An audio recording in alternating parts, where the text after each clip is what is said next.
Shabbat Shalom mes chers amis, la paracha Tazria Metzora traite d'un sujet qui ne nous est pas très familier. Elle traite de la Touma, de l'impureté, de la Tahara, de la pureté. Et les définitions nous sont un peu étrangères car nous identifions avec ce que nous voyons. Et bien que pureté et impureté soient des notions qui puissent se définir, on ne sent pas ce qu'elles veulent dire en vérité. On va essayer de définir un petit peu les choses, d'y voir un peu plus clair, pas beaucoup plus clair, de prendre comme un peu d'eau avec une cuillère de la mer.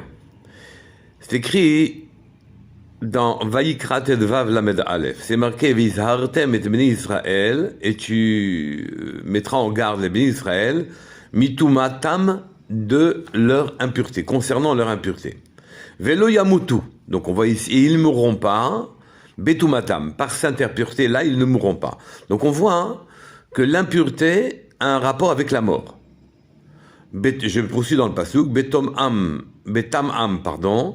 et mishkani, asher betocham, et comment il meurt, il risquerait de mourir en étant impur, en rendant impure ma résidence, Asher Betocham, qui est à l'intérieur de nous. Donc Akadosh Baruch Hu réside à l'intérieur de nous, c'est notre vitalité, c'est notre conscience, c'est notre souffle en quelque sorte, et il est à l'intérieur de nous, et la Touma, l'impureté, affecte sa présence à l'intérieur de nous. On doit tout faire pour naturellement retenir la présence d'Hachem à l'intérieur de nous.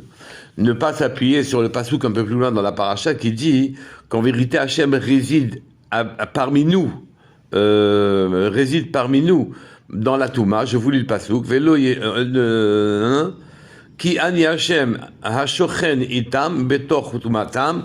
Je suis Hachem qui réside avec eux betor tumatam. Ici, avec eux, c'est pas à l'intérieur de eux. Akadosh Baruch Hu, alors que les personnes repoussent Hachem et leur vitalité intérieure est affectée, si jamais on n'en arrive pas à la mita, Akadosh Baruch Hu reste autour d'eux, mais pas dans eux. Voyons les choses un peu plus précisément. Dans Vayikra Yud Aleph, même Dalet, c'est écrit Ve'it kadashtem, ve'item kedoshim, et un peu plus, donc vous rendrez kadosh, vous rendrez saint, et vous serez saint, S-A-I-N-T, ve'lo titam'u et nafshotechem, et vous ne rendrez pas impur, grâce à votre sainteté, vous ne rendrez pas impur, et nafshotechem, votre âme. Deux informations sont dans ce passage. D'abord, on voit que la sainteté, donc les qualités d'un homme, la grandeur d'un homme, lui permet de ne pas se rendre impur. Donc les midot, les qualités que nous avons, nous permettent de ne pas nous rendre impurs. Et quand on n'est pas impur, alors, velotit amut nafshotechem, on ne rendra pas impur nos âmes. Donc on voit ici que l'impureté ne concerne pas le corps, l'impureté concerne l'âme. Ça confirme naturellement notre propos où on avait dit que pureté et impureté concernent la vitalité qui est à l'intérieur de nous, la présence divine à l'intérieur de nous. Ça vient parfaitement confirmer ce qu'on en a dit, c'est-à-dire que l'impureté touche l'âme. Et quand l'âme ne veut plus rester dans le corps, traduisez la présence divine qui se manifeste par notre âme et qui nous donne vitalité, nous permet de parler, de penser, d'agir, oui. Et bien à ce moment-là, quand Akadosh Baruch Hu n'est plus là, la personne meurt. On voit que l'impureté amène à la mort par la remontée de la neshama, la disparition de la neshama, de l'âme de l'homme. On voit aussi que pour éviter ce problème, on nous a donné le conseil, vit kadashtem, et vous vous rendrez kadosh. Ce qui signifie que l'on doit travailler nos midot. Être saint, c'est travailler ses midot. Et effectivement, ce qui affecte l'âme n'est pas ce qui affecte le corps. Naturellement, le corps peut être lui-même blessé. par lui-même, en avalant des nourritures mauvaises, un poison, ou bien une blessure physique.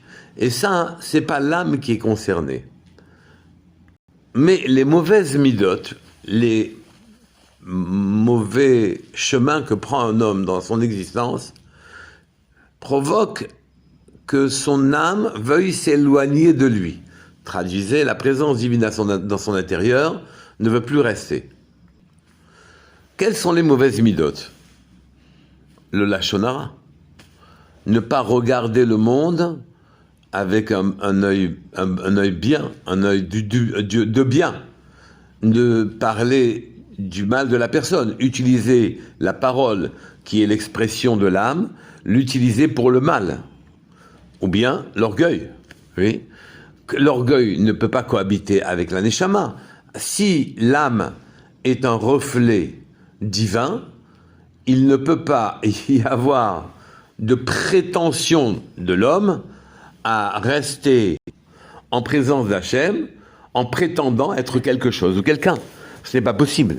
Donc effectivement, ne serait-ce que ces deux défauts-là sont des défauts qui affectent considérablement la neshama, la présence divine à l'intérieur de nous et donc notre vitalité. La vie vécue dans l'Akdoucha, entendez donc en ayant de jolies qualités, en étant un homme bien, un homme de bien, à ce moment-là, ça s'appelle la vie dans l'Akdoucha. La vie dans l'Akdoucha permet à Hachem de résider à l'intérieur de nous. Et donc nous laisse la vitalité en question. Il devient tout à fait évident que l'homme qui est plein d'orgueil de lui-même chasse la présence divine. Il est plein de sa matérialité, il croit que c'est lui qui a fait le monde entier, qu'il peut l'utiliser comme il le souhaite. L'orgueil est un désastre. Le lachon hara, utiliser les propriétés que Hachem a données à la neshama pour des choses mauvaises, aussi c'est un délit, ça fait dériver les forces spirituelles vers du matériel. Et donc, Hachem s'en va dedans de nous, et à ce moment-là, on se retrouve sans vitalité Khalila. Mais Akadosh Baruch Hu, dans sa grandeur, et connaissant la grandeur du clan d'Israël, n'anéantit pas la personne immédiatement.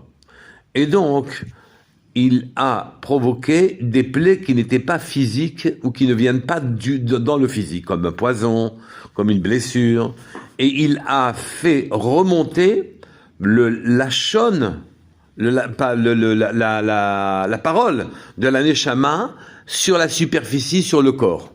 Les plaies dites de lèpre sont des plaies qui en vérité sont une récrimination, une remontrance de la neshama, de manière à ce qu'on se corrige, qu'on aille chez le Kohen en demandant comment ferais-je réparation de ce qui provoque l'avertissement de mon âme qui est en train de me dire qu'elle veut partir. La vie avec Hachem est un plaisir. Entendez Oneg. Quand vous prenez le Haïn de Oneg, la première lettre, vous la mettez à la fin, ça donne Nega, plaie. Donc Akadosh Baruch Hu a inversé les lettres et le plaisir de vivre avec Hachem est devenu se transforme en plaie quand on n'a pas les bonnes midotes. Donc on va chez le Kohen.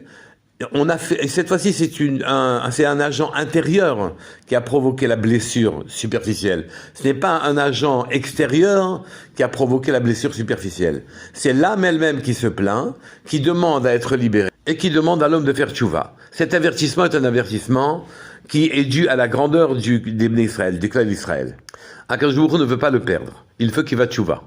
Et donc, alors même qu'il attaque la présence divine à l'intérieur de lui, ce Ben Israël qui a fauté, on l'avertit qu'il faut qu'il fasse marche arrière et qu'il prenne les bonnes dispositions vis-à-vis d'Akadosh Baruch Hu. Les plaies dans les maisons, c'est autre chose. Quelqu'un qui vit dans la Kedusha et mérite aussi d'être riche.